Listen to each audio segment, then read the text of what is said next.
white bread rolls. Alright, Chef Carl here. We're going to whip up some white bread rolls now. Here's our mise en place: sugar, warm water, yeast, strong flour, salt and oil. Alright, it's all lined up. Let's get started.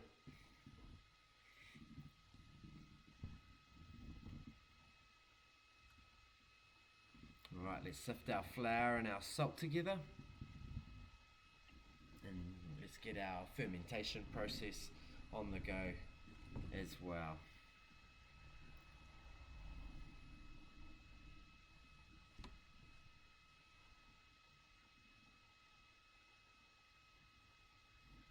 Alright, warm water, yeast, sugar, oil into a bowl and whisk together.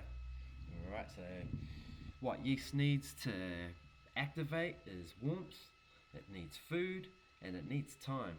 So warm water, we've given it the food with the sugar, and we're just going to give it some time. Once we cover it, then just pop it aside for 10 to 15 minutes.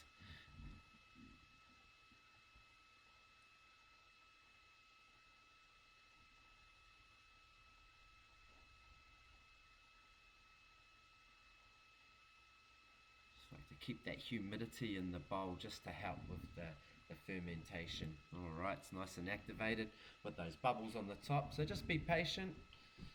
10 to 15 minutes, that can happen fine. Alright, pop it in the middle of your bowl and then just start working it with your plastic scraper or a bread and butter knife. Don't get your fingers in there just yet. This is the good time where you can sort of start feeling out whether or not it's going to be a little bit too wet or a little bit too dry, okay? When you're starting to feel. If you're feeling like it's going to be a little bit dry, that's when you can just put a couple of splashes of warm water in here. If it's going to be, really wet, then just a little splash of flour. But believe me, try and have a bit of faith in the recipe, because the recipe's bang on. And if you give it a good knead, it does start off a little bit sticky, but it slowly works and the gluten starts to develop. Okay, the more you work it, the more stretchy it is, and that's what we want. We really want that gluten to develop really well, to get nice stretchy strands, so then it can capture all the little CO2 bubbles that the yeast is producing in our bread. So look at our technique of stretching the dough. I'm folding it over and then stretching it with my heel of my arm, heel of my hand. Okay, you're going to do this for about 10 to 15 minutes.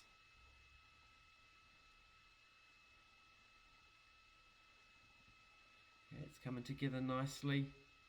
Don't add any flour. This is a good time. Alright, you'll look at testing the gluten development here by stretching the dough so no tears appear. This is what we call like paning or a window pane. So we're going to bring it up and then we want to start to stretch it here. Okay, I'm stretching it around. It's not too bad. There is gluten development, but not quite. Continue to knead a little bit more. See, there's just a little bit of tears there. So just use minimal flour. You want to avoid the drying out of the dough, and you want to keep it nice and soft. Okay, that's crucial if you really want good bread rolls. If it's too stiff, the bread dough can't stretch and relax as the CO2 bubbles are starting to grow. Alright, so now we're into the bulk fermentation time. 60 to 90 minutes, or until it doubles in size. Alright, we want to knock it back. This is to reinvigorate the dough and even out all the CO2 bubbles, because there's going to be a lot of uneven rise there. Big bubbles, little bubbles, so we're just going to bring it all together and then sort of recalibrate the temperature of the dough as well, because it'll be quite warm on the outside but not as warm on the inside. So we're just going to shape it just a little bit. This is the knockback step. Okay, this next step here is called scaling. Okay, we're going to be weighing out the dough for consistent product and even cookery. Okay, that's crucial for restaurants and hotels so they can have an even product. It's good for food costs. Okay, I know that my bread rolls are going to cost me 50 cents every time, but if the baker makes them 10 grams too big than they should be, you know, that money's going to be slowly disappearing. So we want to make sure that we've got it nice and consistent. Let's prepare our baking tray. So rather than using baking paper, let's just spray our tray with a bit of oil, get some flour on there, and bang it around, and it's a great little non-stick surface. There you go. Dust out all that excess. Give it a slight little tap on the ground. You should be good to go. Well, not the ground, the bench, sorry. Alright, next step is we're going to start shaping. Okay, and we want to ensure that we got an even, desirable, consistent shape.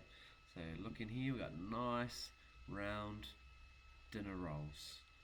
Okay, so we want to make sure I'm thinking about how am I going to spread them out evenly over my tray, how many bread rolls I have. Do I need 2 trays? Do I need 1 tray? You know, so I'm putting them together and I'm thinking about how I'm putting them on my tray as well. You know, once you start getting confident with rolling with one hand, then start working with 2. Then you become a little bit more efficient and speed up in the process, but then you can be, you know, get on to cooking something else. That's a good little 14 dinner rolls there. Nice even. I think they're about 55 grams a pop.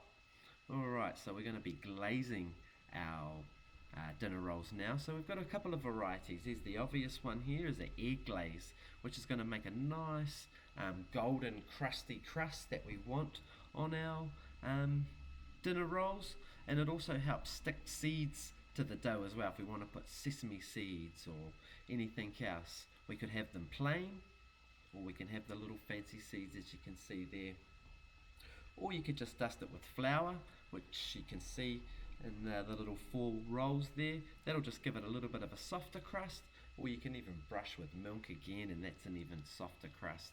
Okay, so whatever you feel you want to do, you know, and use all of them to create variety in your menus.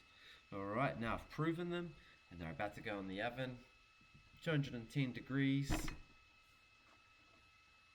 12 minutes, boom bam, nice and golden, look at that. Okay, that's a nice little dinner roll. We're going to make those in restaurant service. Awesome.